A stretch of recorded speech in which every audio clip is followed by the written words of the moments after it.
Welcome to the Personal History Hub. Today we're going to be having a look at the how far do you agree question. This question is worth 16 marks, so it's quite important that you understand how to answer this question because it's got the biggest amount of marks attached to it. So this question appears on both paper one, so on the main medicine section, so you could be asked anything on medicine between 1250 to the present day, and it also appears on paper two on the Elizabethan England section, so you could get any topic from Elizabeth for the 16 marker on that one. It's all purely own knowledge based, so there's no sources, no interpretations like the 16 marker on paper three, so you don't have to be discussing interpretations, it's just purely own knowledge for these ones. And on both papers you will get a choice, so they give you two different questions that you can choose from, so it's a little bit nicer this one than the one on paper three because it's just all own knowledge, so as long as you revise and you know your stuff on at least one of those two questions you can have a really good attempt at this and hopefully bag those 16 marks. It's just another thing to note as well, there are 4 additional marks on top of the 16 for SPAG. So SPAG is spelling, punctuation and grammar, but don't panic if you're not great at spellings or anything like that.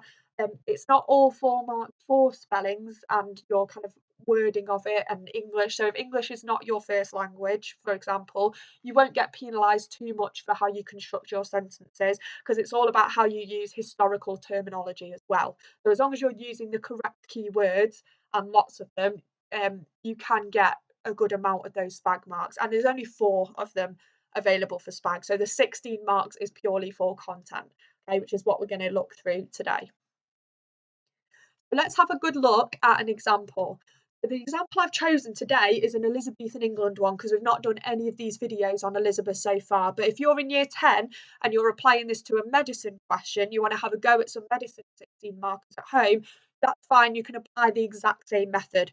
So even if you don't want to have a go at the examples on this one because you've not done the Elizabeth content yet, that's absolutely fine because you can just you watch the video all the way through and then apply the same method to a paper one example that you want to do. Just thought I'd do this one on Elizabeth because we haven't done any Elizabeth examples yet, and it might be useful for year 11 watching this next year. So the threat of invasion was Elizabeth's main problem when she became queen in 1558. How far do you agree? Explain your answer. You may use the following in your answer: France and the problem of Elizabeth's legitimacy. Before we even think about attempting this question, let's just break down what the question is actually asking us. Okay, so you will always get given a statement like this. So our statement is a threat of invasion was Elizabeth's main problem when she became queen in 1558. Okay, you will then be asked how far you agree with this statement. So this means that you have to give your opinion. So it's giving you a kind of statement that anyone might have said, and you have to think about whether you agree with that, disagree with that, and present your argument to show why you might agree or disagree. Okay. And then the 2 bullet points to discuss as paragraphs, one will always be for the statement and one will always be against the statement. Okay, so that's quite an important tip to note, that one is always for, one is always against. So you can already start to build a bit of an argument just based on those 2 bullet points. So just a couple of top tips to share with you before we get going with this example. So you must write in a PEE style. So you've got to be doing that point, evidence, explain style of writing, kind of like the explain 12-mark question that appears on all of the papers as well. So you should already be used to doing some PEE practice if you've had a go at some of those 12 markers. And you should have all had a go at 16 markers in class before. You should be familiar with that style of writing, but I am going to go over it again in a second for you if you're not sure or you've forgotten. You need to present a balanced argument. So you must do 2 paragraphs for the statement and 2 paragraphs against. Now, because the 2 bullet points that we're given, one is for, one is against, that's great because we've already given one of our for, one of our against. So we only need to then come up with 2 more reasons of our own. One that's got to be in favour of the statement. So for us, one suggesting that yes, the threat of invasion was her biggest problem. So we could use, say, Scotland or Spain, any other country that was a threat to Elizabeth. And then we have to come up with another one that was against the statement that's not legitimacy, because we get given legitimacy. So there's plenty of other stuff that you could talk about. You could talk about religion, anything else. So you must write a conclusion as the question is asking us how far you agree. So you've got to state your opinion. So unlike the 12 marker, you have to get off the fence on this one. You have to state your opinion and what you think. And don't spend more than 20 minutes on this question. So the example we're going to look at today is very detailed and is a very kind of extreme example of what a really, really good one looks like. Okay, you don't necessarily even have to do that much detail in each paragraph in the real exam because you are kind of pushed for time, and it would be so easy to spend, say, a whole hour on these 16 markers and you could do a really, really good job of it. But that's not what it's going to be like in the exam. And realistically, you're only going to get about 20 minutes on this question. So just make sure that when you're practicing these, time yourself, give yourself 20 minutes. Okay, so in the exam as well, I would just spend 1 or 2 minutes just very, very quickly doing a little draft plan on the question paper. No more than just a couple of bullet points, okay? So first thing to do is, as you're reading the question for the first time, once you've decided, obviously read both questions that you get given, decide which one you want to pick. Once you've decided, I would just reread the question that you're definitely going to do, just to make sure you understand what the question's asking you. Highlight any key pieces of information in the question, okay? Really think, what is this question asking me about? So that you don't get confused and you don't start presenting an argument necessarily linked to the question. When you've done that, then have a look at the 2 given bullet points. Decide if you're going to use them or not. I would advise you to use them. If you are going to use them, quickly add 2 more bullet points that you're going to use. So I would literally write out in bullet points. So you could do bullet point at the top, one saying France, one underneath it saying, say, Spain or Scotland, one underneath saying problem of legitimacy, one underneath saying religion or money, etc. What other problems Elizabeth had when she became queen. Okay, if you're not going to use them, obviously come up with 4 new ones, or 3 if you say you're going to use one and not the other. Then just quickly think about and just quickly jot a note of what you're going to say in your conclusion. So are you going to agree with the statement? Do you disagree, or do you partially agree? Okay, just quickly write it down so that as you're writing your main essay, you've got that in your head, what your final conclusion is going to be, and that's what you're working towards. Okay, so let's just quickly recap how to write those PEE paragraphs successfully. Okay, so make your first point. So for us, on our first paragraph on France, we would say something like, the first reason why the threat of invasion was Elizabeth's biggest problem in 1558 was due to the role of France, okay, or due to her issues or tensions with France. So just reword the question or reword that statement and then state the kind of little subtopic. So for us, that's France that we're going to be talking about. Okay, that's all you need to do. Point doesn't need to be any longer than that. Point's made, full stop, move on. Then you need to give some evidence. So you can give an example to support your point. So describe it using lots of specific own knowledge. So you could talk about, for this paragraph, we could talk about the little bit of the context, the background of why France was an issue for England, the fact that they were at war with each other, the fact that they had strong links with Catholic Scotland, where Elizabeth's cousin was the Queen. Okay, just give a little bit of background knowledge. Then you need to explain how your point links back to the question. So you'll be saying things like, this therefore posed a great threat to Elizabeth because, okay, and state why all those issues between England and France were an issue for Elizabeth and were a big threat to Elizabeth. Okay, let's have a go then at answering this question together. So we're really going to break it down. We're going to concentrate on the 4 arguments, so the agree argument to start with. So I'll do the first paragraph on France, then you can have a go at another 4 paragraph and I'll show you an example for that one on Spain. Okay, then we'll start thinking about the other side of the argument. So let's just concentrate to start with on the 4 argument. Just really make it nice and simple and break it down. So let's make our first point. So our point relating to the question, like we've already said, we can just say something nice and simple, rewording that statement. It could be argued that Elizabeth's main problem when she became queen in 1558 was the threat of invasion. One country that posed a great threat to Elizabeth was France. Okay, nice and simple, point made. Then we need to give some evidence. So describe this factor using specific detail. So I can say something, give a little bit of background information on the relationship between England and France. So I would say in 1558, France was at war with both England and Spain. France was a strongly Catholic country and believed that Elizabeth's Catholic cousin, Mary Queen of Scots, should be queen rather than Elizabeth, who was Protestant. Mary Queen of Scots was the ruler of Scotland but was living in France as she was married to the Dauphin, the heir to the French throne. Okay? Then once I've done that, I can then do the explain section. So explain why this was a big threat to Elizabeth. So try and give 2 reasons to explain why all of that background information, the tensions between England and France were a big threat to her. So I would say something like, therefore, it was this strong link between France and Scotland that made France one of the biggest threats to Elizabeth, as both Catholic countries posed a real threat of invasion. There were French soldiers stationed in Scotland, so England was in real danger of a joint attack from across the Channel and from the northern Scottish border, so on both sides. This would potentially defeat the might of the English army. There was also fear that many Catholics living in England would much prefer Mary Queen of Scots as their queen, because she was Catholic. This would mean that if Mary Queen of Scots were to invade, Catholics living in Britain would rise up and support her in their attempts to oust her from the throne. These reasons explain why Elizabeth greatly feared a joint French-Scottish invasion and prove that the threat of foreign invasion was a considerable problem for her.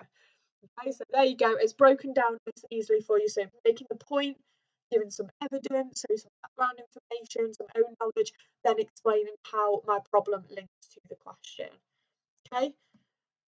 Now, why don't you have a go at the second 4 paragraphs? So there's a writing structure for you on the next slide, so you can pause on the next slide and have a go at attempting that.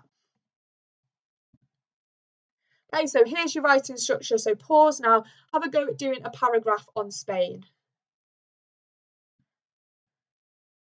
Okay, so here's my example on Spain. So have a think about what you've put, whether you've done the PEE correctly, compare it to mine. You might have done different knowledge, that's fine. There's no right or wrong to it, as long as you've done, made a point, given some evidence, and then explained it. So 2 key clear points explained back to the question.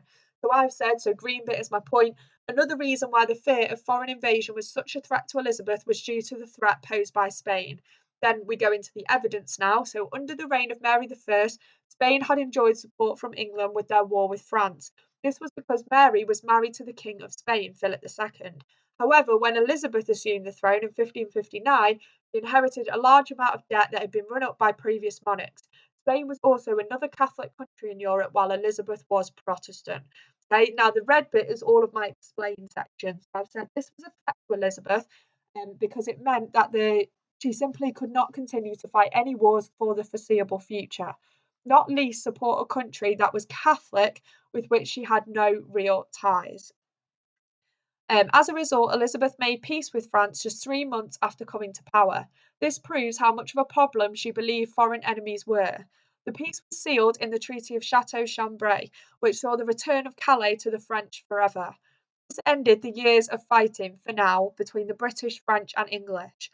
Now peace was restored. There was a chance that both Catholic countries, Spain and France, might unite together against Elizabeth. Together they would clearly defeat the English, and so this was a major concern for Elizabeth. That said, Philip had no real desire to oust Elizabeth from the throne. However, he was more than disappointed when Elizabeth rejected his marriage proposal, souring relations between the 2 nations, as Philip may have seen this as the loss of a previous ally. Elizabeth was well aware of his concerns, however, she was equally concerned that the Netherlands at this time was owned by the Spanish, meaning that if France and Spain were to join forces, they could launch a 3-pronged attack against Elizabeth from France, the Netherlands, and Scotland. This would surely topple her reign. Evidence this was such a huge problem for Elizabeth can be seen in the fact that at the start of her reign, Elizabeth spent over £100,000 on weapons such as guns and pike heads. This required her to take out huge loans, suggesting that Elizabeth did see invasion as her main problem. Otherwise, she would not have spent so much on defending her country. Okay, just an example paragraph on Spain. Don't forget that is very, very detailed. So you can get the marks without doing quite as much detail, but do make sure that you put in some specific examples. Okay, let's have a think now about the against side. So we've ticked off our 4 paragraphs, 2 paragraphs that say yes, foreign invasion was her biggest threat in 1558. Now let's think about the other side of the argument, so the against section. So the fact that no, she had other problems that were bigger. So we need to come up with 2 problems, and we're given one in the question, legitimacy. So I will do the first one for you. I'll do the legitimacy point. So I've said, on the other hand, Elizabeth had many other serious problems when she came to power. Another major problem that she had was the issue of her legitimacy. Then in the evidence, I'm not going to read it all out to you now because I'm conscious that this video is getting quite long. But if you want to pause it and have a good read of my example, have a good read. So in the evidence section, I basically summarise what happened between Henry VIII, the Church of England, Anne Boleyn, etc., discussing why some people saw Elizabeth as an illegitimate heir to the throne. Because she was Protestant and Henry had already been married before to a Catholic and had been excommunicated, etc. Now I'm going to explain why this was a big threat to Elizabeth at the bottom. They're mainly discussing the fact that there was Catholic supporters in England that were not going to be too happy about this. So just quickly pause the video if you want to have a full read of that paragraph. Okay, why don't you have a go then at the second against paragraph? So again, I'll pop the writing structure up on the next slide for you. Okay, so it could be argued that Elizabeth's main problem was, so come up with a different problem of your own. Okay, so here's an example paragraph that I've done on religion. So again, stating my point in green, not going to read it all out because it's going to be very long otherwise. So arguably a more serious problem that Elizabeth faced was the issue of religion. So in the blue bit, again, I've discussed a bit of context of England and religion, what had happened under Henry, and then Mary turning England Catholic again, and then Elizabeth turning England back to Protestantism. And in the red bit at the bottom, I started to discuss why religion was such a major problem for Elizabeth. The fact that there'd been a lot of change in religion. If she turned England Protestant, she'd be upsetting the Catholic. However, if she didn't go fully Protestant again, she'd be upsetting the Protestants. So it was a very fine line to tread. Okay, pause it if you want to read the paragraph properly. Okay, now that we've ticked off 2 for, 2 against, we now need to think about adding a conclusion. Okay, so here's an example conclusion that I've put down at the bottom. Just a couple of tips. If you want to pause and read the conclusion, read it. I'm not going to read it all out to you because, again, it's getting quite long now. But just a couple of tips. Don't discuss any new ideas in a conclusion. A conclusion is just there for you to state your opinion and summarise the ideas that you've already given. Okay, if there's anything new that you want to add, go back and add it into one of your paragraphs.